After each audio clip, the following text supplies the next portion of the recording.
십자가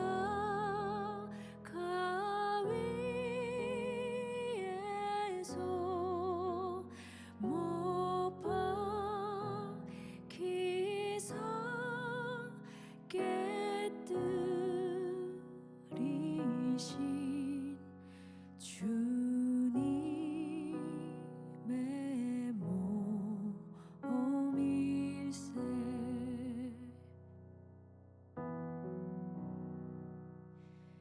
이는 날 위하여 형벌을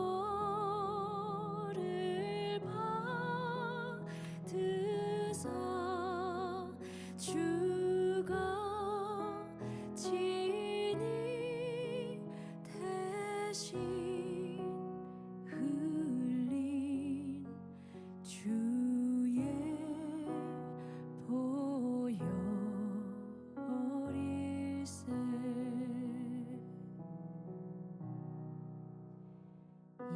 이는 주가 지금 나에게 주시는 영생하는 양식이요 마시는 잔 아닐세. 심히 사모하는 떠나셨던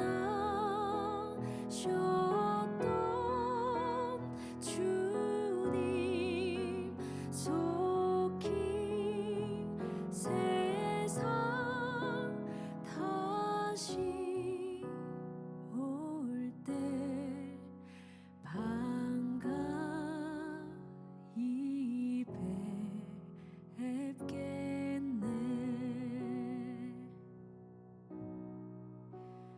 우리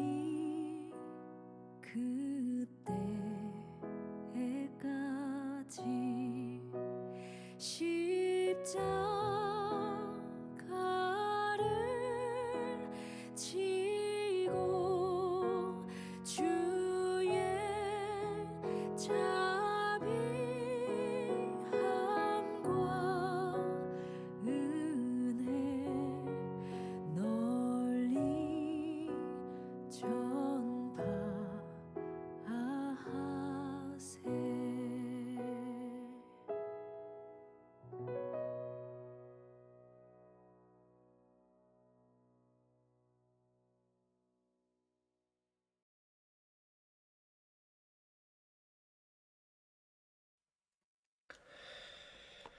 우리 하나님 말씀 로마서 16장 25절에서 27절 말씀입니다.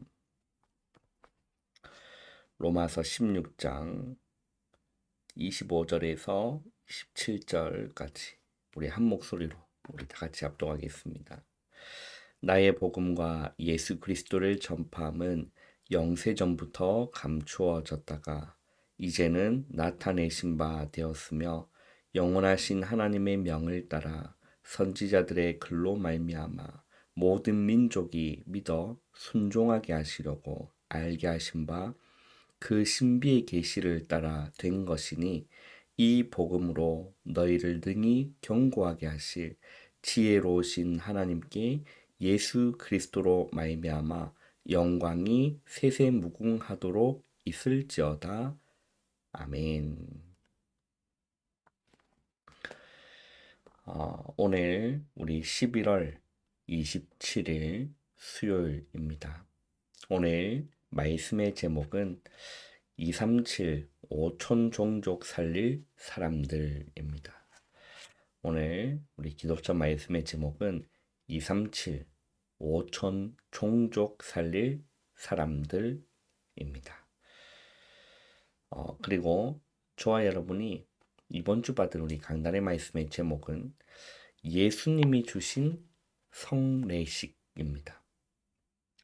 예수님이 주신 성례식이죠. 우리 세례를 받고 또 성찬을 함께 나눈 주간이었습니다. 세례의 의미가 무엇입니까? 우리 목사님 설명해 주셨지만 세례라는 것은 죄를 씻는다는 거죠. 죄를 씻는 겁니다. 그리고 물 세례가 있고 이렇게 불 세례가 있습니다. 이게 우리가 교회에서 받는 목회자가 주는 그 세례를 보고 물 세례라고 하죠. 그러나 거기에만 멈추면 분명히 안 됩니다. 우리는 불 세례를 받아야 되죠. 조금 익숙하지 않는 단어이지만 이렇게 예수님이 몇 날이 못 되어 성령으로 세례를 받으리라 라고 말씀하신 성령 세례입니다. 우리에게 그 세례가 있어야 되는 거죠. 그래야 신앙생활이 굉장히 힘이 있고 정말로 주님을 향한 열정과 뜨거운 마음을 가지고 주님을 섬길 수 있으며 또 주님의 사역을 우리가 감당할 수 있게 되는 원동력이 성령 세례를 받는 것입니다. 다른 말로 성령 충만이라고도 할 수 있겠죠. 그들이 다 같이 한 곳에 모였더니 성령이 다 충만했다라고 했습니다. 그 사도행전 2장에 그 사건이 임한 거죠. 그때부터는 초대교회는 달라지기 시작했습니다. 예수님의 제자들도 달라지기 시작한 겁니다. 우리 개개인들이 성령 충만하고 그 개개인들이 성령 충만하면 교회가 성령 충만한 거죠. 여러분, 여러분들에게 아직 성령 세례가 임하지 않은 분들에게는 그것을 여러분 갈구하시고 갈망하시고 정말 성령에 충만하셔서 정말로 다른 힘 있는 신앙생활을 하시면서 사역을 여러분 우리가 감당해야 될 것입니다. 그리고 더 큰 영적 의미가 있다라고 목사님 말씀해 주셨습니다. 더 큰 영적 의미가 무엇이냐면 나는 죽는 겁니다. 갈라디아 2장 20절도 말씀하시죠. 세례의 더 큰 영적인 의미는 나는 죽는 거예요. 그리고 예수로 사는 겁니다. 그게 세례의 중요한 의미인 거거든요. 우리가 침례를 당할 때 더 정확한 표현이 침례가 맞지만 물에 잠겼을 때는 죽는 겁니다. 죽었다가 물 속에 다시금 올라올 때는 물 밖으로 올라올 때는 어떻게 되는 거죠? 숨을 쉬는 겁니다. 사는 겁니다. 나는 죽고 내 안에 예수로 사는 겁니다. 예수님과 함께 사는 겁니다. 이것이 세례인 거죠. 자, 그런데 많은 사람들이 세례를 받았지만 여전히 무엇으로 살아갑니까? 나로 살아가는 거예요. 그러니 신앙생활에 문제가 발생하는 겁니다. 여러분, 이렇게 얘기를 들어보죠. 결혼식을 합니다. 남자와 여자가 사랑을 하는 사이가 되면 이제는 이제 만민 앞에서 하나님 앞에서 그리고 부모 앞에서 그리고 지인들 앞에서 우리는 이제 결혼할 겁니다. 이제 우리는 서로 사랑하며 당당하게 정당하게 법적인 보호를 받아가며 살아갈 것입니다. 라고 해서 결혼식을 합니다. 자, 그런데 결혼식을 했는데 결혼하기 전의 모습으로 계속 살아간다라면 올바른 결혼 생활을 유지할 수가 없어요. 결혼식을 하면 이제는 따로 살던 사람들이 이제는 함께 사는 것이기 때문에 내가 결혼을 하기 전의 모습으로 살아간다라면 건강한 결혼 생활을 유지할 수 없습니다. 당연히 그렇겠죠.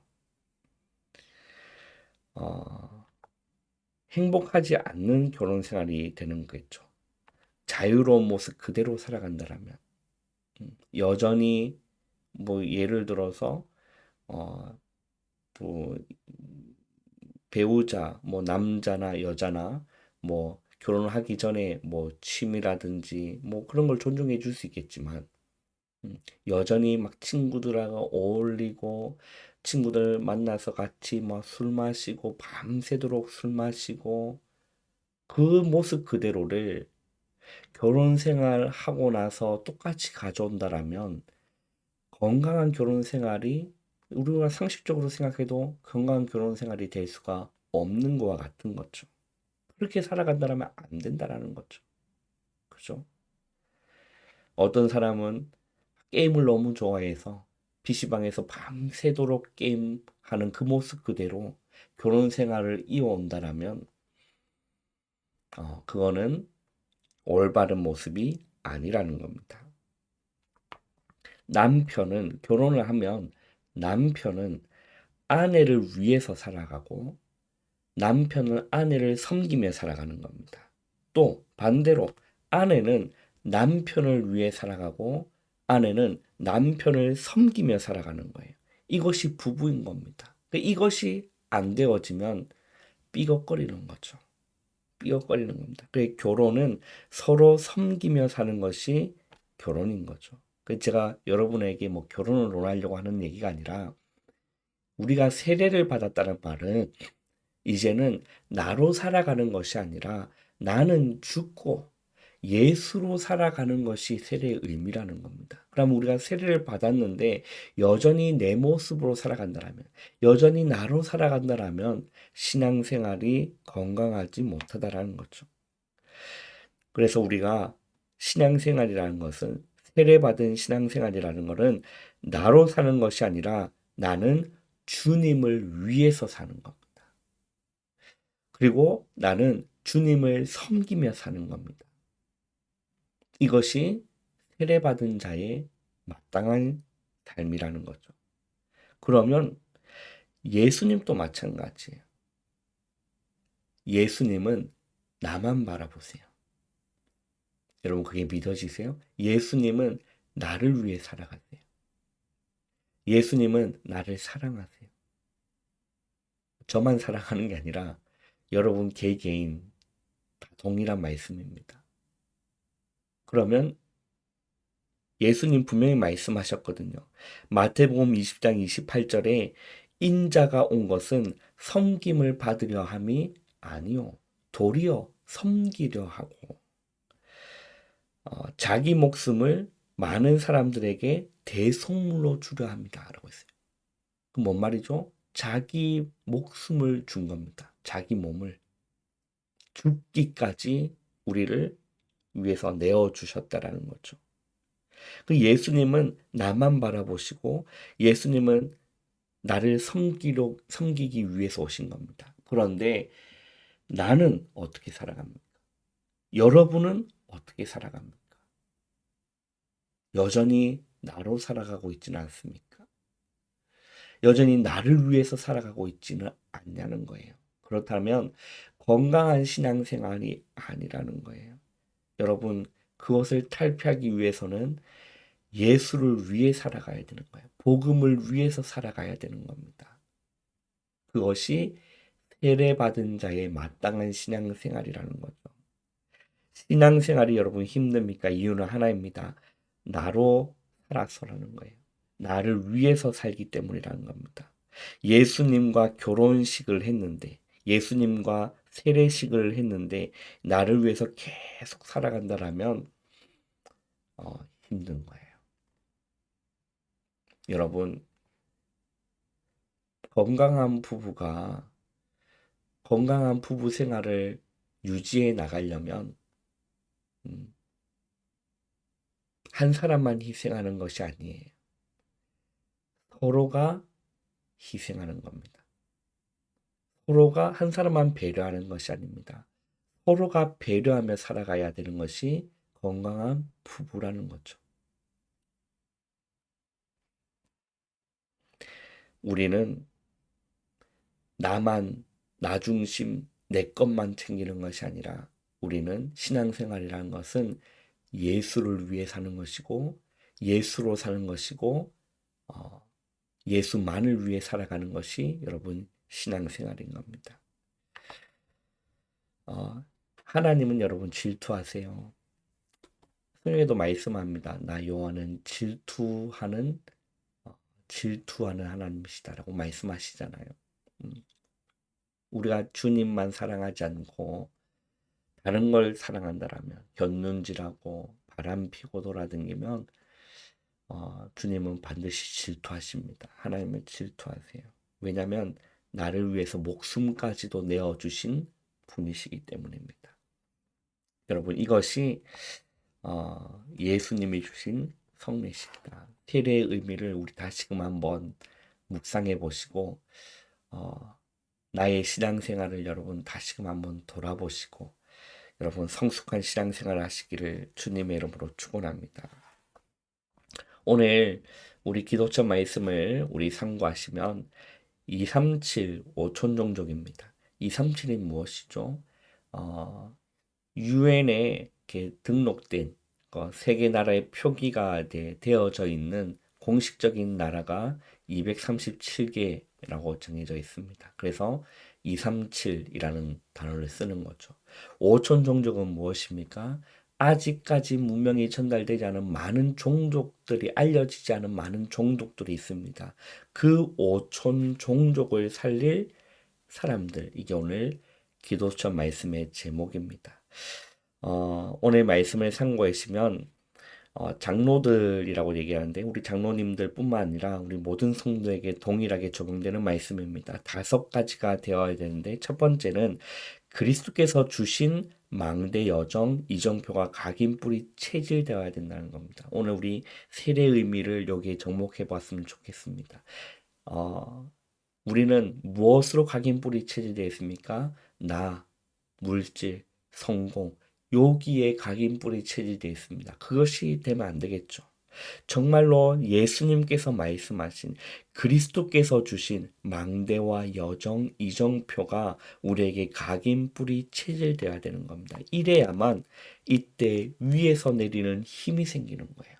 나로 살아간다라면, 그죠? 나 중심으로 살아가고, 물질 중심으로 돈을 위해서 살아가고, 성공을 위해서 살아간다라면, 위에서, 하늘에서 내리는 힘이 필요할까요? 필요가 없는 거예요. 하나님 주신 힘이 필요가 없는 겁니다. 그러나 정말 예수님을 위해서 살아갈 때, 그죠? 그것이 우리의 각인 뿌리 체질이 되어질 때 위에서 내리는 힘이 생기는 겁니다. 두 번째는 이러면서 호흡을 편안하게 하는 거예요. 여러분 이거는 굉장히 건강에 도움되는 과학적으로 증명된 거기 때문에 여러분 편안하게 호흡하시기를 바랍니다. 짧게 호흡하지 마시고 호흡을 편안하게 길게 천천히 들이쉬고 천천히 내쉬기만 해도 됩니다. 이걸 하면서 삼집중을 하는 겁니다. 삼집중이 무엇이죠? 아침에, 낮에, 밤에 이 시간에 하나님께 집중하는 겁니다. 기도에 집중하는 겁니다. 편안하게. 이걸 24면 됩니다. 그러면 실제로 영역, 지력, 체력, 경제력, 인력, 오력이 생기는 겁니다. 이때 세 번째로 하나님의 것이 오는 거예요. 이때부터는 빛의 경제가 생기는 거죠. 네 번째는 영혼이라는 세 가지 응답이 옵니다. 문제 속에서 이제는 답이 보이고, 그리고 갈등 속에서 갱신하게 되고, 위기 속에서 기회를 찾게 되는 겁니다. 이것이 문제가 이제는 갈등이 위기가 응답으로 보이는 겁니다. 이것을 누리는 거죠. 삼응답이 되면 실제적인 발자취가 나오는 거죠. 이때부터 다섯 번째 증인이 된다는 거죠. 우리는 여기에 모델이 되어야 되는 겁니다. 오늘 우리 읽은 본문에 보시면 로마서 16장 25절에 나의 복음과 예수 그리스도를 전파함은 이렇게 시작합니다. 이게 무엇이냐면 이미 주신 복음이 있다라는 겁니다. 우리는 이미 주신 언약이라는 거죠.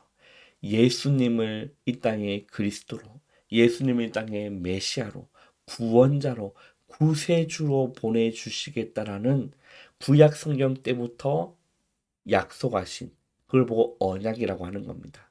그 언약, 이미 주신 언약을 우리는 회복하면 되는 거예요. 이 언약을 가지고 계속 기도하면 힘이 생기는 겁니다. 그래서 시대마다 재앙을 막는 중직자들이 나왔고 그 뒤에는 반드시 렘넌트가 나왔습니다.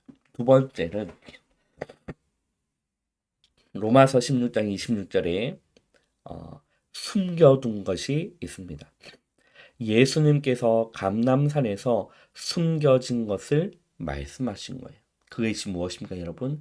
갈보리산 언약입니다. 감람산 언약입니다. 마가다락방 언약에 우리는 그 언약을 붙잡고 우리는 힘을 기르는 겁니다. 그 언약을 붙잡고 우리는 기도하는 거예요. 갈보리산, 감람산, 마가다락방. 너무나 중요한 언약인 겁니다. 그리고 세 번째입니다. 로마서 16장 27절에 미래에 주실 영원한 것이 있습니다. 주 70년에는 이스라엘은 멸망당하게 됩니다. 완전히 멸망당하고 뿔뿔이 흩어지게 돼요. 나라가 없었어요. 몇천 년 동안. 250년 동안 기독교를 핍박하던 로마는 313년에 기독교를 국교로 선언한 겁니다. 이후에 유랑민 시대가 온 거죠. 지금의 로마에는 237 나라가 있고 다민족 중에는 5천 종족이 있습니다. 그래서 우리는 237 5천 종족을 살릴 렘넌트들을 키워야 한다라는 거죠. 여러분, 예수님께서 원하시는 것은, 하나님이 원하시는 것은 이 십자가의 복음, 갈보리산 언약, 감람산 언약, 마가다락방의 이 언약과 이 복음이 나에게만 있는 것이 아니라 전달되기를 원하는 겁니다. 우리 가정에, 그리고 나의 업에, 그리고 우리 현장, 모든 지역, 나아가서 237, 5천 종족, 전 세계에 이 언약이 전달되기를 원하시는 겁니다. 그것이 하나님의 소원이에요. 그거는 변치 않습니다. 그거는 절대로 변하지 않는 하나님의 언약입니다. 그래서 우리는 그 방향을 항상 가지고 있어야 돼요. 우리가 연약해서 잘 하지 못하더라도 항상 우리는 방향은 올바르게 가야 된다는 겁니다. 항상 우리는 이 방향을 가지고 이 언약을 전달하고 이 언약을 누리고 전달하는 일에 쓰임받기를 주님의 이름으로 축원합니다. 기도하겠습니다. 하나님 감사합니다. 하루의 시작을 기도로 말씀으로 시작할 수 있는 은혜 주심을 감사합니다. 오늘 하루도 이 복음 은혜를 누리고 이 은혜를 전달하는 오늘 하루가 되어질 수 있도록 성령께서 역사여 주시옵소서. 나를 위해서 살아가는 것이 아니라 정말 이제는 주님을 위해서 살아가는 우리의 신앙생활이 되어질 수 있도록 하나님 우리 교회에 성령 충만한 은혜를 부어 주시옵소서. 예수님의 이름으로 감사하며 기도하옵나이다. 아멘.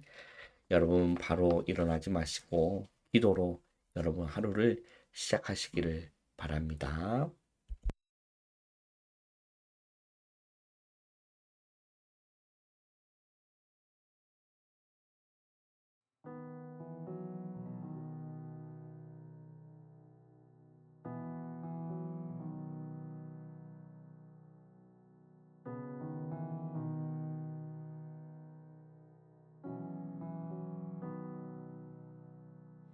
아무 흠도 없고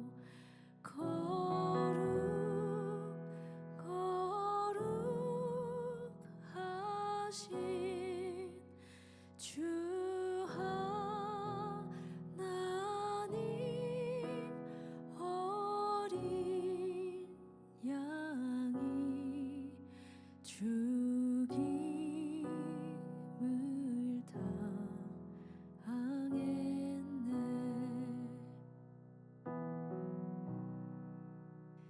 이는 날 위하여 십자가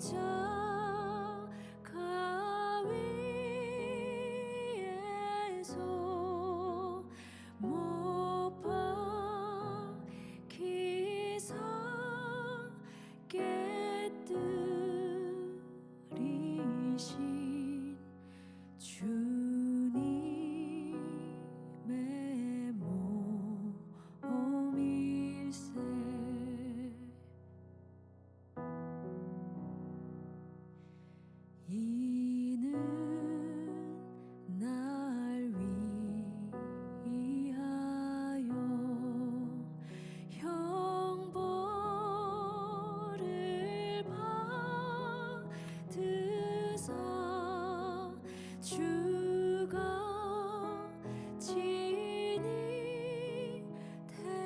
시